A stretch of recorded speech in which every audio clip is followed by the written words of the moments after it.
From next month, our eldest son and his wife will move in with us. You, who just lounges around all day, don't have a say in this, okay? I do housework and work all day. I'm not just lounging around, you know? It's normal for a wife to do housework. And you say you're working, but it's just work from home, right? It's no different from being a shut-in. I don't need a shut-in for a wife. If you have a complaint, you can leave right now. For years, my husband Jeff had stopped listening to me. He decided to live with our eldest son and his wife without asking me and tried to kick me out. He glared at me with a mix of irritation and anger, but I calmly told him, "What? Who are you calling a shut-in? I moved to a new place that costs $3,500 in rent." "What? What are you talking about? Moving to a new place with a rent of $3,500? Who would believe such a lie? I really don't have time to listen to your jokes. I'm going on a trip from today. And don't you dare call me while I'm away, okay?" Saying so, Jeff left the house in high spirits. He really is a foolish man. To call me a shut-in without knowing anything, well, he will be the one to regret, not me. I should start getting ready. With that thought, I made a phone call on my smartphone. A few days later, I was relaxing in my room when my phone vibrated. I saw that it was Jeff's name on the screen. I had left it on silent mode on the sofa, so I didn't notice it at first, but it seems he had been calling many times. I thought about ignoring him, but then I remembered and tapped the screen. It was the day Jeff was supposed to return from his trip. "Hello?" "You finally picked up, Courtney. Where are you now?" As soon as I answered the phone, Jeff yelled.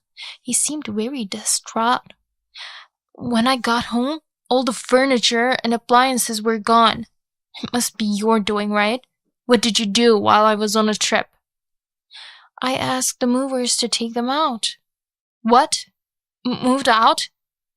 Did you really move out?" "You were the one who told me to leave." "But that doesn't mean you can just do whatever you want. The room is empty. How are we supposed to live when our eldest son and his wife move in soon?" "Well, all the furniture and appliances in the house were bought by me. I used my savings from before I was married, so I can do whatever I want with them, right?" "I know you bought them, but..." When I responded with a cold voice, Jeff's tone became feeble. He seems to understand, to some extent. Jeff has always spent money as soon as he has it and had zero savings since our marriage. I bought all the furniture and appliances for the house. It's only natural that I would take them with me when I move. But Jeff calmed down only for a moment. "Just because you bought them with your money doesn't mean you can move them out without permission. A wife's belongings are also the husband's." Jeff lost his temper over the phone. No matter how much I reasoned with him, it seems useless with this man. He is still so selfish. I chuckled to myself and retorted, "Aren't you one to talk? You decided to live with our eldest son and his wife without asking me." Jeff decided to live with our eldest son and his wife without consulting me and tried to kick me out. So I left the house without consulting him, taking only what belonged to me. Still, Jeff was furious. He yelled so loudly that he hurt my ears. "Don't act all high and mighty when you're just a shut-in. Listen, come back right now and put everything back as it was." I sighed softly. Jeff is always like this. When he finds himself in a disadvantageous position, he tries to manage by shouting. But I faced him without flinching with a calm voice. "I told you before you went on your trip, and I moved to a new place. It's more than an hour's drive from your house, so I can't come immediately." "What?" "I'll bring the divorce papers to you tomorrow, so please sign them." Divorce papers? Don't joke with me. I won't accept a divorce. Jeff was ranting, but I hung up the phone without bothering. I got tired of talking because of his stupidity. He says, leave, but then he hates the idea of divorce. Doesn't he see the contradiction? Well, I knew why he was reluctant about the divorce. Despite the continuous calls from Jeff, I turned off the phone because it was annoying. Surely Jeff must have returned from his trip in a good mood. It was a trip with a few friends from his student days, doubling as a reunion. He must have bought a lot of souvenirs, but when he opened the door, the room was empty. He must have been dumbfounded. Just imagining my foolish husband's helpless expression made me break into a smile. Let him despair in the empty room. The next day I returned to the house where Jeff was. It's a Scandinavian-style house in a quiet residential area. It's strange how it felt like someone else's home, even though I had lived there for decades. Perhaps it's because I no longer have any attachment to this house or Jeff. I slowly parked in the parking spot next to the entrance. Maybe he sensed my arrival from the engine sound as Jeff immediately came out from the entrance. Courtney, you really did it. As expected, Jeff greeted me with a face twisted in anger, but the moment he saw the person who got out of the car after me, his expression changed. What? Matt! Lisa is here too? That day, it wasn't just me who came to the house, but also our eldest son and his wife. Why are Matt and his wife here? I hadn't informed them in advance that I would be bringing our eldest son and his wife, so Jeff looked a bit flustered. However, Father, sorry for intruding. When Lisa, the eldest son's wife, greeted Jeff with a smile, his face brightened. Ah, Lisa, please, come in, come in. His tone was much gentler compared to when he greeted me. Jeff had said he wanted to live with our eldest son and his wife. He must be very welcoming to them. Then, as if I was not even in his field of vision, Jeff ushered the young couple into the house. We'll be living here together soon. I'm so happy to live in such a beautiful house with a garden. The eldest son's wife was in a good mood. Normally, one wouldn't want to live with their in-laws, but according to our son, having lived in a cramped apartment since childhood, living in a spacious house was her dream. However, in contrast to the cheerful Jeff and Lisa, our eldest son Matt had been silent all this time. What's wrong, Matt? Are you feeling ill? Jeff seemed puzzled by our son's unusual silence. Matt is usually more proactive in conversation, so it was unusual for him to be quiet. Hey, Matt, actually, I just got back from a trip. It was great after a long time. Of course, I bought souvenirs for you and Lisa too. Despite Jeff's cheerful talk, Matt did not respond. Deciding it was pointless to continue trying to engage, Jeff shrugged and opened the living room door. But as soon as they entered the room, Matt spoke. Dad, what's going on? The room's empty. Dad, well... Jeff's face turned sour. Then he exaggeratedly sighed and said to his son and daughter-in-law, It's a mess. Your mom asked the movers to take everything without telling me. She says she can do whatever she wants because she paid for it with her own money, but it's too much to take all the furniture and appliances. We were supposed to live here together. I decided we would live with you and your wife, and she got angry and moved out. It's unbelievable for a mother to be against living with her son and his wife. Jeff glanced at me briefly before turning back to Matt. It's Such a waste for just an old couple to live in this big house. Maybe your mom didn't want to be burdened with babysitting if you guys had kids. I'd be happy to take care of my grandchildren, but your mom is cold, isn't she? I couldn't help but chuckle.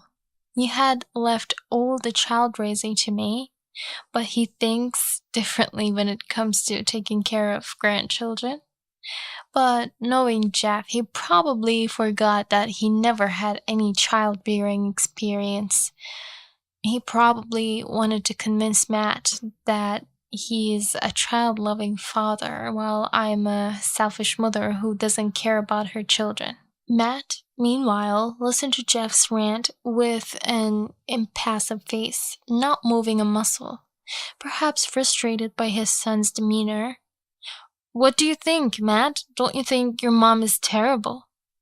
Jeff leaned in close to Matt's face. Then Matt unzipped the bag he brought, took out a tablet, and started playing a video in front of his stunned father. What? What is this? Jeff stared wide-eyed at the tablet. It showed a scene where Jeff was yelling at me. Hey, Courtney, isn't the food ready yet? It's disgraceful for a wife to make her husband wait. There's dust on the stairs. Pick it up, right now. Seriously, can't you even clean properly? How long have you been a housewife? Seeing it on video, it was astonishing how blatantly he was harassing his wife. It sounded like something out of a cartoon, but Jeff was seriously saying these things. Matt, when did you record this? Jeff frantically snatched the tablet from Matt and clutched it to his chest. I didn't record it. This is a video Mom gave me. Hearing this from his son, Jeff looked at me. What? Courtney. Actually, I've been recording your harassment with a hidden camera to keep evidence.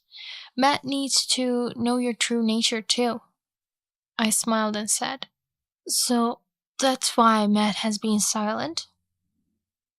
Jeff finally seemed to understand. Yes, Matt had been silent because he was furious with his father. Matt looked straight at Jeff and said, You pretended to be a good father in front of me, but you were harassing Mom like this. Even the living arrangement was a lie, right? You said, Your mom really wants to live with you guys. As if it was Mom's selfish desire, but in reality, you decided it all by yourself. No, I wasn't harassing her. It was just a bad moment during an argument. I suggested living together for Mom's sake. We're both in our 50s. Still young, but eventually we'll get old and won't be able to move around. Living with the son and his wife is definitely safer. Realizing that Matt already knew his true nature, Jeff became flustered. Matt listened silently to his father's excuses. Then, thinking that Matt understood, Jeff's face relaxed. You're my son, Matt. You've always been Daddy's boy. I knew you'd take my side. You know better than anyone that I wouldn't bully your mom. As he said this, he reached out to pat Matt's shoulder. What? Actually, there's something else I want you to see. Matt took the tablet back from Jeff and played another video. What? There's more? Jeff stood, his mouth agape, frozen in shock. The video now playing showed Jeff and Lisa, the eldest son's wife, embracing each other in the living room where we all were gathered right now. I had already seen this footage, and no matter how many times I watched it, it was repulsive and nauseating. I never imagined my own father and wife would be having an affair. Matt said to Jeff, who was staring dumbfounded at the tablet. Jeff murmured without looking away from Matt. Matt, how long have you known? About 6 months. Lisa started leaving the house frequently. I didn't mind her going out and I let it be for a while, but when she started coming home late night after night, I suspected infidelity and started investigating. The results were blatantly clear. Lisa was meeting a man secretly. And that man was you, Dad. So even before Mom told me about your true nature, I knew you were only pretending to be a good father. A good father wouldn't seduce his son's wife. Jeff was speechless. Knowing nothing, he had been desperately making excuses, so he probably felt too ashamed to say anything. So, Lisa, since Dad seems unable to speak, why don't you explain that fear? Lisa, confronted by Matt, bit her lip and remained silent. Everything was out in the open. There was no room for excuses now. I thought that. But it's your fault! Incredibly, Lisa had the audacity to blame Matt. Just moments ago, she had been trembling, avoiding the video, but her quick shift was impressive. I was dissatisfied with our marriage. You work for a major corporation and earn a lot, so I thought marrying you would mean a life of luxury. But you're so annoyingly serious and strict about managing money. You're always nagging me to keep a proper household budget and only give me a little allowance. I got fed up with you, so I cheated for some relief. Honestly, there's no point in being married if you won't let me spend money freely, even if you earn a lot. So Lisa married Matt for his money. It was a known fact, but hearing it from her directly made it all the more infuriating. At this point, Matt asked Lisa, then why did you specifically choose to have an affair with my dad? Because Jeff listens to everything I say, Lisa said with a sly smile. Unlike you, Matt, he's generous and indulges all my whims. That's why I switched. I see. You just wanted to live luxuriously, but Dad has a wife, my mom. Didn't you feel any guilt about taking someone else's husband? Matt was clearly angry, though he kept his emotions in check. But Lisa responded with a nonchalant expression. Guilt? No way. Your mom is just a shut-in. She claims to be working from home, but according to Jeff, she's just playing on her computer. A useless old woman who doesn't do any housework and just plays around deserves to be dumped. Matt immediately retorted. Who's the one not doing any housework and just playing around? You're a full-time housewife, yet you go out every night, and when you are home, you just spend time on your hobbies and barely do any housework. Lisa was unapologetic. Well, I'm still young and cute, so I have value just for that, right? But in your mom's case, she's just old and useless. Even if your dad works outside, she's just trying to make a little money at home.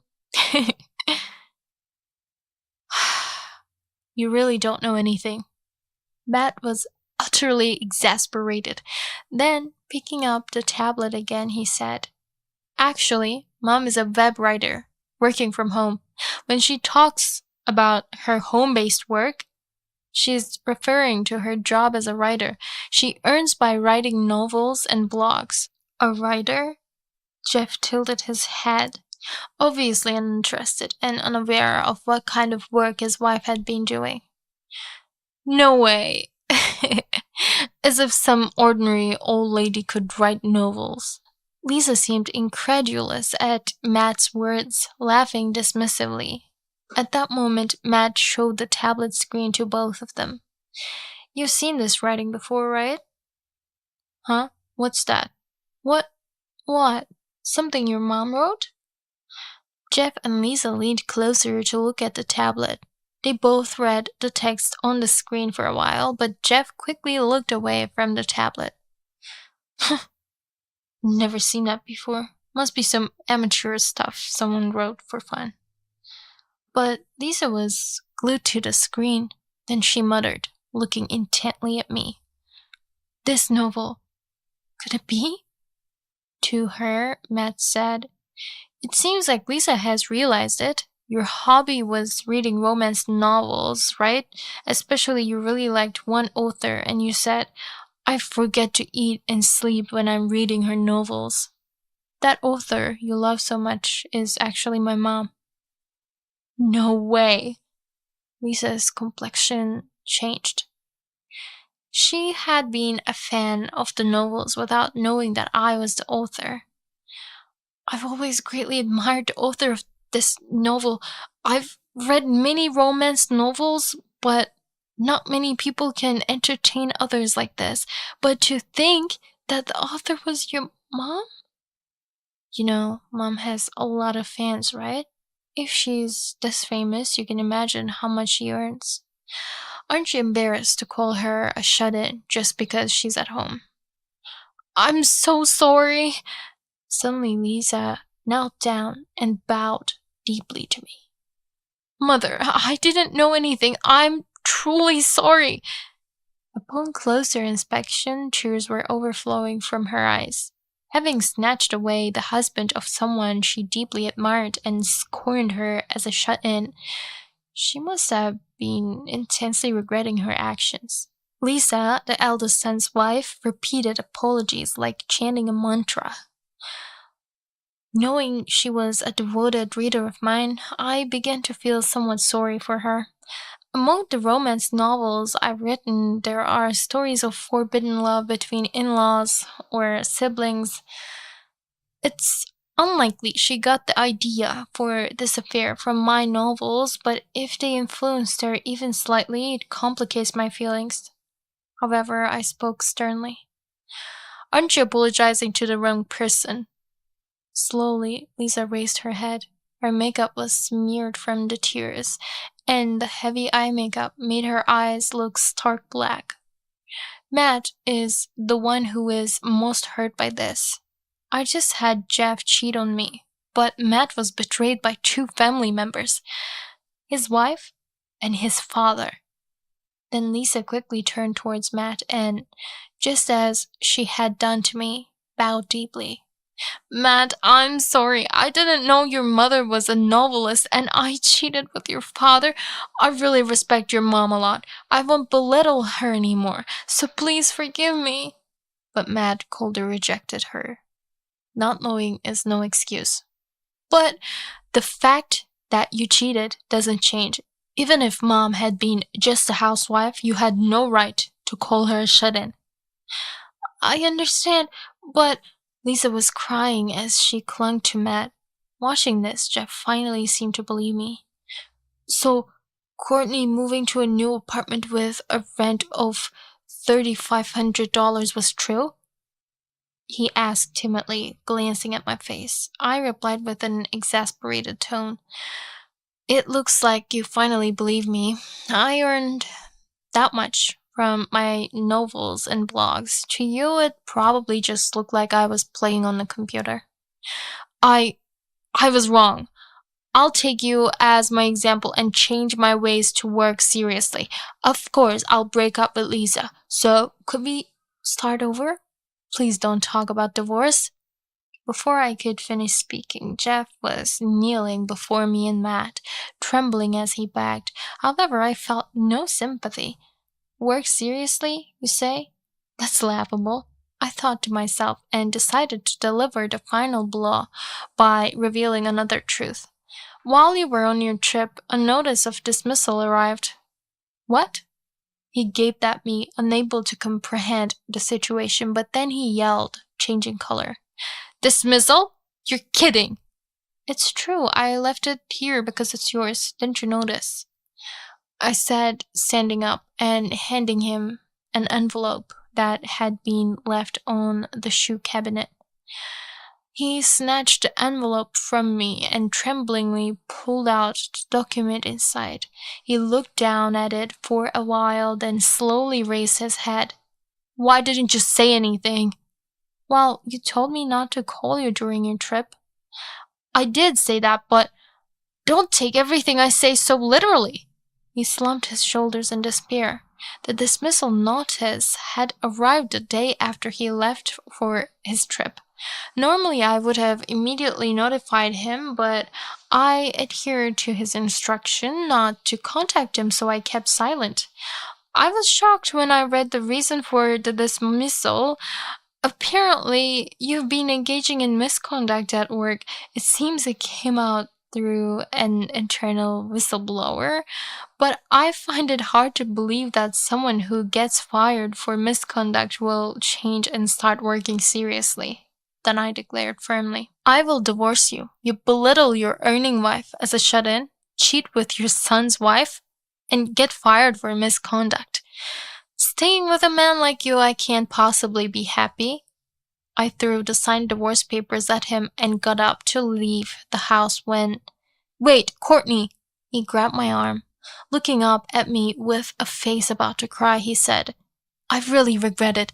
I should have cherished you more. From now on, I won't say terrible things or push housework onto you.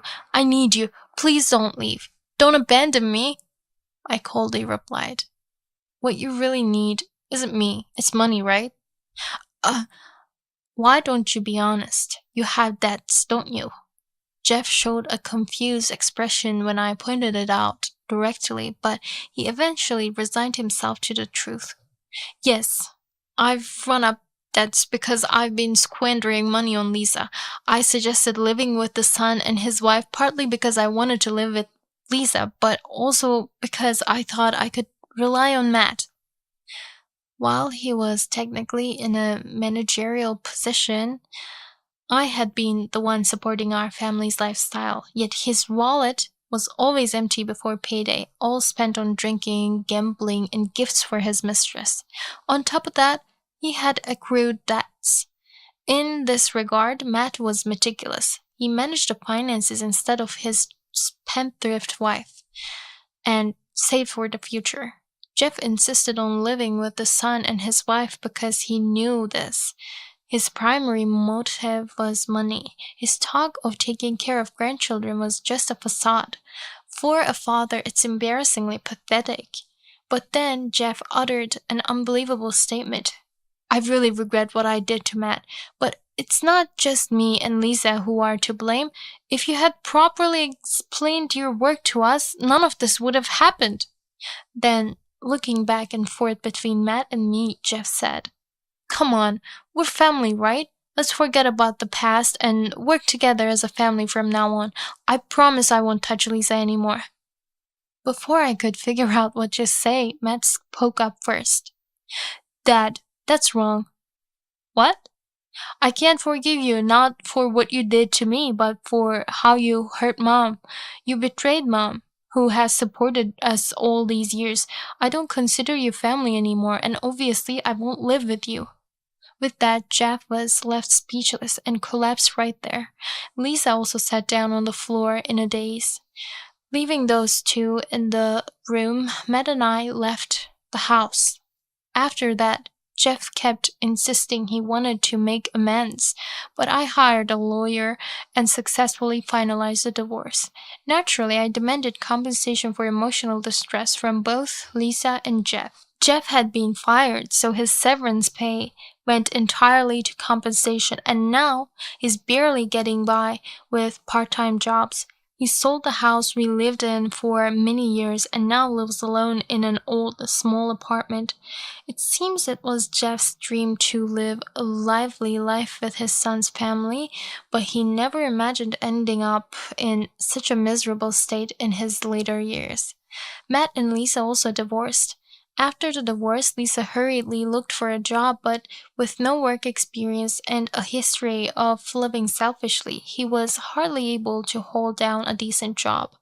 Even her parents were furious about her misdeeds, so she couldn't return home.